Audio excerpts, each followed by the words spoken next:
তো এক পজিশনে তোমার নাইট্রোজেন আছে, দ্যাটস ওয়াই 1 আজা। And bicyclo compound overall, that's why বাইসাইক্লো।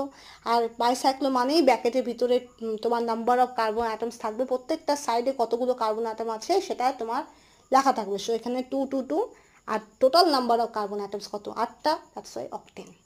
বোঝা গেল? Clear? Total number of carbon atoms 8টা আছে, সেই জন্য অক্টেন। ওকে, এবার উদাহরণ দিই C4 point group. C4 point group একটু কঠিন কঠিনই উদাহরণ দিই। এখানে বেঞ্জিন রিং, এখানেও বেঞ্জিন রিং,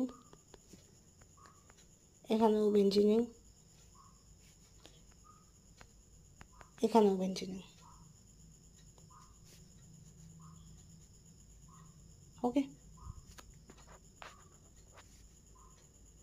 এটা একরকম সাইক্লিক ইথার। কেন? কারণ এখানে ইথার লিঙ্কেজ আছে, এই যে